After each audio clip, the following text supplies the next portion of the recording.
News చూస్తున్నారు. పాకిస్తాన్ కు నిద్రలేని రాత్రులు అంటే ఏంటి చూపిస్తోంది బలూచ్ లిబరేషన్ ఆర్మీ. క్రమంగా పైచేయి సాధిస్తోంది బలూచ్. మరోసారి పాకిస్తాన్ ఆర్మీపై బలూచ్ ఆర్మీ దాడికి దిగింది. బలూచ్ ఆర్మీ దాడిలో 14 మంది పాకిస్తాన్ సైనికులు మృతి చెందిన విజువల్స్ మీరు చూస్తున్నారు ఆర్టీవీ స్క్రీన్ మీద. పలువురు సైనికులకు తీవ్ర గాయాలయ్యాయి. బిఎల్ఏ బలూచ్ లిబరేషన్ ఆర్మీ దాడిని కప్పిపుచ్చే ప్రయత్నం చేస్తోంది పాకిస్తాన్. దాడికి సంబంధించిన వీడియో రిలీజ్ చేసింది బలూచ్. ఇప్పటికే స్వతంత్ర దేశంగా తనకి తాను ప్రకటించుకోవడం జరిగింది బలూచిస్తాన్. పలు ప్రాంతాలను ఇప్పటికే ఆధీనంలోకి తీసుకుంది బలూచ్ లిబరేషన్ ఆర్మీ. ఒకసారి మీరు చూడొచ్చు, a new order has been inevitable in the region అంటూ కూడా బిఎల్ఏ చెప్పుకొచ్చింది. We tell India and other states of the region that the time has passed to believe in Pakistan's promises. Now is the time for subcontinent and the world to take decisive action against this terrorist state.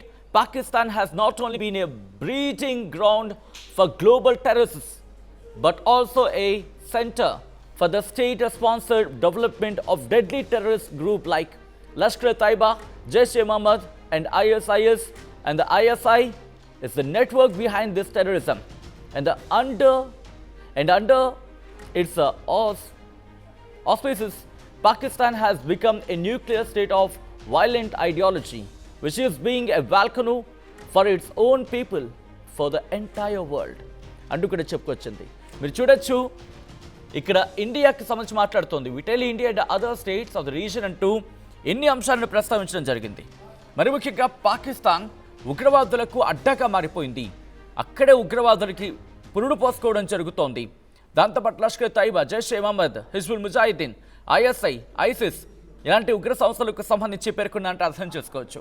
ఈ నేపథ్యంలోనే కొద్ది రోజుల క్రితం ఇటు Baloch liberation army 14 మంది పాకిస్తాన్ సైనికుల్ని లేపేసింది. ఆ visual అంటే ఇక్కడ పాకిస్తాన్ ఆమె ఏమంటోంది, పాకిస్తాన్ ప్రభుత్వం ఏముంటుంది, అదేం లేదే, అదేం లేదే, అదంతా కట్టుకథలు అంటూ చెప్పుకొచ్చింది. ఈ పాకిస్తాన్కి కట్టుకథలు అనేవి బాగా ఊతపదంలా మారిపోయింది. వీళ్ళకి సాక్ష్యాధారాలతో చూపించిన, విజువల్స్తో చూపించిన అదేం లేదే, అదేం కాదే, ఇది వాళ్ళ నోటంటే వచ్చే మాట. ప్రస్తుతం బలూచ్ లిబరేషన్ ఆర్మీ ఏ స్థాయిలో పాకిస్తాన్ మీద విరుచుకుపడుతుందో మనం చూసాం. మరి ముఖ్యంగా బలూచ్ లిబరేషన్ ఆర్మీ ఎప్పుడైతే ట్రైన్ని హైజాక్ చేస్తుందో 140 మందికి సంబంధించి మాట్లాడుకునే సందర్భం, అది కాస్త 200గా మాట్లాడుకునే సందర్భం. అయితే ఇప్పుడు బలూచ్ లిబరేషన్ ఆర్మీ తన సత్తా ఏంటో చూపించే ప్రయత్నం చేస్తోంది, పట్టు బిగిస్తోంది. 2 రోజుల వ్యవధిలోని తన పకడ్బందీ ప్రణాళికతో ముందుకు వెళ్తోంది. ఇటు మీరు చూస్తుంటే కనుక క్వెటా నుంచి టువర్డ్స్ కరాచీ వైపు వచ్చే హైవే ఉంటుంది కదా, అట్టుగా ఈవిడ వాహనాలు వస్తే లేపేస్తోంది. కరాచీని టార్గెట్ చేస్తుంది, ఎందుకంటే గ్వాదర్ వాళ్ళ దగ్గరే ఉంది, గ్వాదర్కి సంబంధించి. దాంతోపాటు సిపెక్ అదుగో మీరు చూడొచ్చు, దాడికి సంబంధించిన విజువల్స్ మీరు చూడడం జరుగుతోంది. ఈ కథనం మిమ్మల్ని కాస్త కలవరపరచవచ్చు. అయితే మిమ్మల్ని కలవరపాటు గురి చేయడం ఆర్టీవీ ఉద్దేశం కాదు, కానీ ఇటువంటి కథనాలు చూసినప్పుడు కాస్త కలవరపాటు గురయ్యే అవకాశం ఉంటుంది. కాబట్టి దీనికి సంబంధించి తగిన జాగ్రత్తలు తీసుకోవాలని ఆర్టీవీ సూచించడం జరుగుతోంది. మా ప్రతినిధి రామ్దాస్ అప్డేట్స్ అందించేందుకు సిద్ధంగా ఉన్నారు. రామ్దాస్ దగ్గరికి వెళ్ళే ప్రయత్నం చేస్తున్నాను. రామ్దాస్, ప్రస్తుతం బలూచ్ లిబరేషన్ ఆర్మీ ఎలా ముందుకు వెళ్తోంది, మరి ముఖ్యంగా ఇప్పుడు ఎటువంటి వ్యూహంతో వెళ్తోంది? ప్రస్తుతానికైతే పాకిస్తాన్ ఆర్మీకి ఇది కంటి మీద కునుకు లేకుండా జరుగుతున్నటువంటి చర్య బిఎల్ఏతో. సో రకంగా పాక్ సైన్యం వారికి సపోర్ట్ చేసే వారిపై దాడి చేస్తుంటే తాజాగా క్వెట్టా మస్టుంగ్ లో అయితే ఒక అటాక్ అయితే జరిగింది. భారత్ తో జరిగిన ఘర్షణలో పాకిస్తాన్ అసలు సైనిక శక్తి ఏంటో ప్రపంచానికి అయితే తెలిసిపోయింది, కానీ బయటకు చెప్పుకునేంత శక్తి లేదు అక్కడ, అంతా డాంబికాలని స్పష్టమవుతుంది. ప్రత్యేక దేశం కోసం పోరాటం చేస్తున్న బలూచ్ లిబరేషన్ ఆర్మీ పట్టు సాధించే ప్రయత్నాలు అయితే ప్రస్తుతం అక్కడ కనబడుతుంది. అయితే అంది వచ్చిన అవకాశాలన్నీ కూడా వినియోగించుకోవాలని చూస్తుంది. ఇప్పటికే చాలా ప్రాంతాల్లో సంస్థ దాడులు చేస్తుంది. పాకిస్తాన్ సైనికులు పరుగులు పెట్టించేస్తున్న పరిస్థితి కాబట్టి సో భారీ విధ్వంసం ఎదురైనప్పటికీ ఆ దేశ ప్రజలను మభ్యపెట్టడానికి భారత్ పై విజయం సాధించామంటే ఇటు పాకిస్తాన్ సంబరాలు చేసుకుంటుంది. నిజంగా చాలా హాస్యాస్పదంగా అనిపిస్తుంది. పాకిస్తాన్ సంబరాలు, పాకిస్తాన్ వీధుల్లో మిఠాయి పంచుకోవడాలు, పాకిస్తాన్ పార్లమెంట్ లో అబద్ధాలు, పాకిస్తాన్ సోషల్ మీడియాలో ఇండియాపై ఏదో గెలిచినట్టు, ఏదో సాధించినట్టు ఈ డాంబికాలన్నీ చూస్తుంటే నిజంగా విచిత్రంగా ఉంది. అంతెందుకు లండన్ లో కూడా సంబరాలు చేసుకుంటున్నారు పాకిస్తాన్ లో. సరే, ఇక్కడ ఇదంతా ఎందుకు చెప్తున్నానంటే ప్రస్తుతం ఈ సంబరాల వేదికనే గొడవకు దారితీసింది క్వెట్టాలో. క్వెట్టాలో అక్కడ జనరల్ గా క్వెట్టాలో బలంగా ఉంటుంది బలూచ్ లిబరేషన్ ఆర్మీ, అది పూర్తిగా బలూచిస్తాన్ ప్రాంతం. అక్కడ బిఎల్ఏకు పాక్ సైనికాని మధ్య ఘర్షణ జరిగింది. పాకిస్తాన్ సైన్యం రక్షణలో ఒక ఈవెంట్ చేశారు. మనం ఏదో ఇండియా మీద గెలిచాం, బాగా సాధించామంటూ గొప్పలు పోతూ అక్కడ స్థానికంగా ఎమ్మెల్యే అలీ మదద్ జట్టకు ఒక ఈ ఈవెంట్ చేశాడు. భారత్ పై గెలిచినందుకు సంబరాలంట అవి. సో ఆ రకంగా మునీర్ మెంగల్ రోడ్ లో ఆయన ఈవెంట్ చేసినప్పుడు ఒక గ్రెనేడ్ దాడి జరిగింది. ఇదంతా బిఎల్ఏ వాళ్ళకి నచ్చట్లేదు. అసలు వీళ్ళు పీకిందేంటి, వీళ్ళు చేసిందేంటి, భారత్ పై వీళ్ళు గెలవడం ఏంటంటూ బలూచిస్తాన్ అప్పటికే మండిపడుతుంది. పూర్తిగా భారత్ కు మద్దతు తెలుపుతుంది. ఇది అందరూ తెలిసిందే. సో భారత్ సహాయం కూడా కోరుతుంది. సో ఆ రకంగా గ్రెనేడ్ దాడి అయితే జరిగింది. ఈ దాడిలో ఒక సైనికుడు అయితే మరణించారు, 12 మంది గాయపడ్డారు. అండ్ మొన్న ఒక వారం క్రితం జరిగినటువంటి అటాక్ లో బలూచ్ ఆర్మీ పాకిస్తాన్ పై చేసిన అటాక్ లో 14 మంది చనిపోయారు పాకిస్తాన్ ఆర్మీకి సంబంధించిన వాళ్ళు. అది క్లెయిమ్ చేసుకుంది ఆల్రెడీ, ఇప్పుడు మళ్ళీ దాన్ని క్లెయిమ్ చేస్తున్న పరిస్థితి. ఇక ఇప్పుడు జరిగిన దాడి కేవలం అది భద్రతా లోపమే కాదు, పాకిస్తాన్ లో ఆర్మీ ఆర్మీ ఏ రకంగా ఉందో మనకు అర్థం పడుతుంది. అలాగే బలూచ్ ఉద్యమానికి అది ప్రతీకారానికి నిదర్శనంగా కనబడుతుంది. సో బలూచిస్తాన్ పై ఆక్రమణ కొనసాగుతున్నంత వరకు ఇలాంటి దాడులు తప్ప అంటూ బిఎల్ఏ అయితే స్పష్టం చేస్తుంది. అంతేకాదు ఇప్పుడు ఈ మస్తుంగ్ ప్రాంతంలో ఆ ఎంసీసీ క్రాన్ లో ఉన్నటువంటి పాకిస్తాన్ సైన్యం బంకర్ పై కూడా బలూచ్ లిబరేషన్ ఆర్మీ దాడి చేసింది. దాడిలో 4 పాకిస్తాన్ లో గాయపడ్డట్టు తెలుస్తుంది. ఈ రకంగా బంకర్ ఈ బలూచ్ ప్రజల అణిచివేతకు కేంద్రంగా మారిందంటూ బలూచిస్తాన్ ఆరోపిస్తున్న పరిస్థితి. సో ఆ రకంగా బిఎల్ఏ దాడిని ప్రతీకార చర్యగానే అక్కడ ప్రజలు అభివర్ణిస్తున్నారు. బలూచ్ ప్రజల గౌరవం భద్రతతో చెలగాటమాడితే ఇక్కడ నుంచి సహించబోమంటున్నారు. పాకిస్తాన్ కి హెచ్చరికలు జారీ చేస్తున్నారు, ముచ్చెమటలు పట్టిస్తున్నారు, అసలు పరుగులు పెట్టిస్తున్నారు బలూచ్ లిబరేషన్ ఆర్మీ. మనకు తెలిసిందే, ఇందాక మీరు చెప్పారు జాఫర్ ట్రైన్ ఇన్సిడెంట్ నుంచి ఇక వరుసగా క్వెట్టాలోను అలాగే ఆ పర్వత ప్రాంతాల్లో అక్కడ పాకిస్తాన్ ఆర్మీని ఏ రకంగా ఉచ్చపోయిస్తున్నారో, పాకిస్తాన్ ఆర్మీని ఏ రకంగా పరుగులు ఎత్తిస్తారో మనకు తెలుసు. ఆ రకంగా చాలా ఆత్మాహుతి దాడులు కూడా జరుగుతున్నాయి, వాళ్ళపై అటాక్ జరుగుతున్నాయి. పాకిస్తాన్ ఆర్మీకి నిజంగా అది కోలుకోలేని దెబ్బ.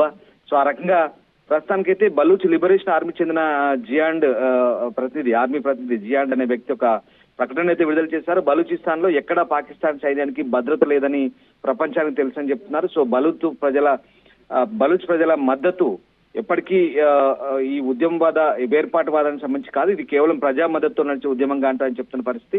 సో ఇప్పటికే మీకు తెలిసింది బలూచ్ ని బిఎల్ఏని పాకిస్తాన్ అటు అమెరికా టెర్రరిస్ట్ గ్రూప్ గా ముద్ర వేసిన పరిస్థితి. కానీ వాళ్ళు చెప్తున్న మాత్రం ఇది ఫ్రీడమ్ ఫైటర్, మాది స్వతంత్ర ఉద్యమం అంటూ చెప్తున్న పరిస్థితి.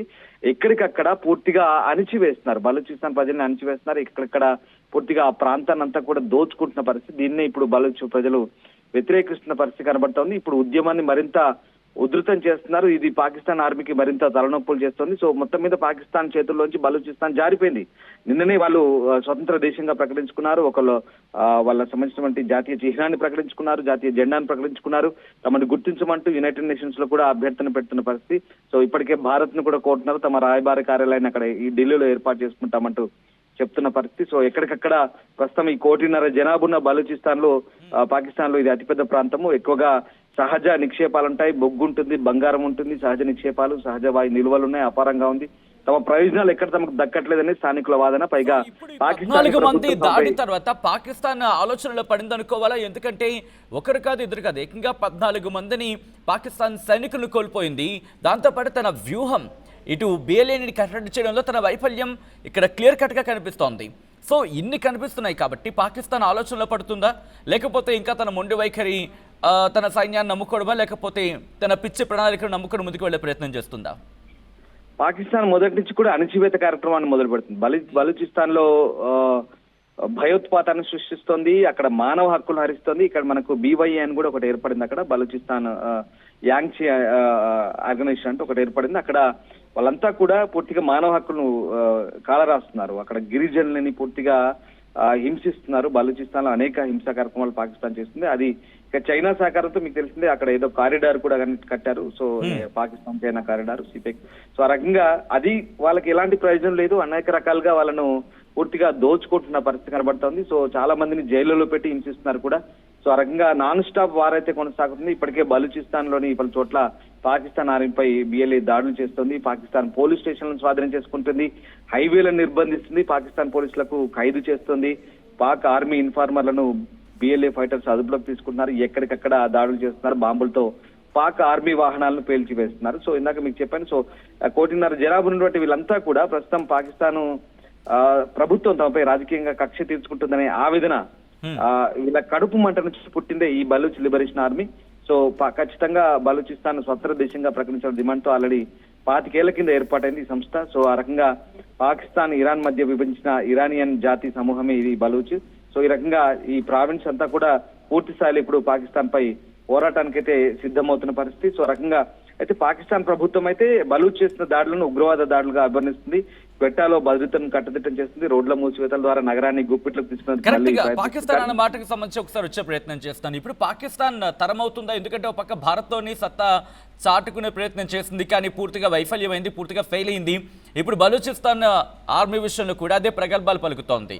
చైనా అండ చూసుకుని ఇక్కడ మురిసిపోతుందా, లేకపోతే చైనా అండ చూసుకుని ఇక్కడ ముందడుగు వేసే ప్రయత్నం చేయబోతోందా పాకిస్తాన్? ఇక్కడ ప్రస్తుతానికైతే అంటే ఇక్కడ చైనాని కారిడార్ ద్వారా, వాణిజ్య కారిడార్ ద్వారా పూర్తిగా బలూచ్ ప్రాంతానికి అనుసంధానిస్తూ చైనాని ఇన్వాల్వ్ చేయడం ద్వారా పాకిస్తాన్ పెద్ద కుట్రే పడింది. ముఖ్యంగా అక్కడ ఉన్నటువంటి గదర్ పోర్ట్ ను చైనా సహకారంతో నిర్మించడం ద్వారా అక్కడ నుంచి పూర్తి స్థాయి రవాణాను సముద్ర మార్గ వాణిజ్యాన్ని పూర్తిగా చైనా దాకా రవాణా చేయడం ద్వారా అక్కడ పూర్తిగా చైనీలో ఇన్వాల్వ్మెంట్ చేసింది. మీకు ఒక విచిత్రం ఏంటంటే గదర్ పోర్టు పరిసర ప్రాంతాల్లో అసలు బలూచ్ ప్రజలనే అనుమతి లేదు. అక్కడ వాళ్ళనే అక్కడి ప్రజల్ని విదేశీయులాగా పరిగణించే పరిస్థితి ఉంటుంది. అంటే ఆ రకంగా ప్రస్తుతానికైతే పాకిస్తాన్ ఇప్పుడు ఒక ఆరోపణ చేస్తుంది. ముఖ్యంగా పాకిస్తాన్ చేస్తున్న ఆరోపణ ఏంటంటే బలూచ్ ఉద్యమానికి విదేశీ శక్తుల మద్దతు ఉంది. అంటే ఎవరు?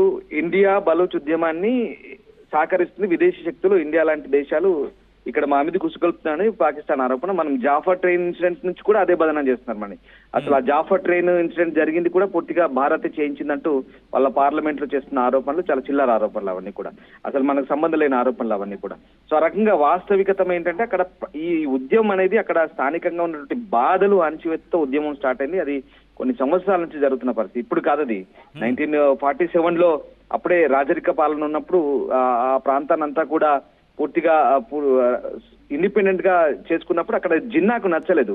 మహమ్మద్ అలీ జిన్నాకు నచ్చక పూర్తిగా ఆ ప్రాంతాన్ని అంతా కూడా మళ్ళీ స్వాధీనపరుచుకున్నాడు బలూచిస్తాన్ని. కానీ అప్పటి నుంచే అక్కడ అసంతృప్తి జ్వాలలు రగులుతున్నాయి. ఆ రకంగా అక్కడి మానవ హక్కుల నేతల్ని కూడా హత్యలు చేస్తున్నారు. అప్పటి నుంచే మొదలైంది ఇదంతా. ముషరఫ్ హయాం నుంచి కూడా పూర్తిగా హత్యలు జరిగి ముషరఫ్ హయాంలో అక్కడ స్థానిక నేతను హత్య చేయడం ద్వారా మళ్ళీ ప్రారంభమైంది. 2000 సంవత్సరంలో BLA మళ్ళీ పురుడు పోసుకుంది. సో ఆ రకంగా ఆఫ్ఘనిస్తాన్ నుంచి స్టార్ట్ అయినటువంటి ఆ BLA ఉద్యమం ఇప్పుడు పూర్తిగా వందల సంఖ్యలో వాళ్ళు గ్రూపులుగా తయారై ఇప్పుడు పాకిస్తాన్ పై విరుచుపడుతున్న పరిస్థితి. ఏదేమైనా పాకిస్తాన్ కి ముచ్చెమటలు పట్టిస్తోంది. పాకిస్తాన్ ని పూర్తిగా ఎటు కదలకుండా చేస్తున్న పరిస్థితి కనబడుతోంది. సో మొత్తం మీద బలూచిస్తాన్ లో బలూచ్ లిబరేషన్ ఆర్మీ ఏదైతే ఉందో ఖచ్చితంగా జెండా ఎగరవేసే అవకాశాలు కనిపిస్తున్నాయి. మనం అనుకున్నట్టు జరిగితే ఇప్పటికైతే వాళ్ళు స్వతంత్ర దేశంగా ప్రకటించుకున్నారు. కానీ అన్ని అధికారికంగా గుర్తిస్తే ఇక ఆసియా ఖండంలో ఒక కొత్త దేశం ఆవిర్భవించబోతుంది, అదే బలూచిస్తాన్. రైట్ రామ్దాస్, మొత్తంగా అయితే మాత్రం బలూచ్ లిబరేషన్ ఆర్మీ తన సత్తా ఏంటి అనేది విజువల్స్తో చూపించే ప్రయత్నం చేస్తోంది. ఇప్పటికే పాకిస్తాన్కు కంటి మీద కునుకు లేకుండా చేస్తోంది బలూచ్ లిబరేషన్ ఆర్మీ.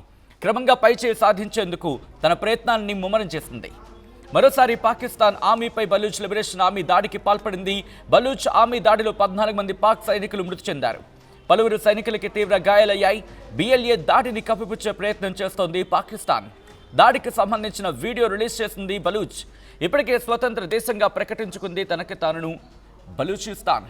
పలు ప్రాంతాలను ఇప్పటికే ఆధీనంలోకి తీసుకుంది. BLA క్వెట్టా లాంటి ప్రాంతాల్లో పైచేయి సాధించేందుకు ఇంకా ముందుకు వెళ్లే ప్రయత్నం చేస్తోంది. ఈ నేపథ్యంలో ఇప్పుడు బలూచ్ లిబరేషన్ ఆర్మీ పాకిస్తాన్ వ్యూహాన్ని బలంగా తిప్పికొట్టగలదా? ఒకవేళ పాకిస్తాన్ కనుక తన దాడుల్ని తీవ్రతరం చేస్తే బలూచ్ లిబరేషన్ ఆర్మీ పరిస్థితి ఏంటి? ఇటు బలూచ్ లిబరేషన్ ఆర్మీ ఏం చేయబోతోంది? ఇటుపై పాకిస్తాన్ మీద ఎటువంటి పైచేయి సాధించే అవకాశం ఉంది?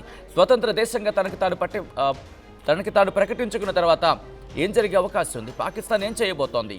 ఇప్పుడు ఆసక్తికరంగా మారింది.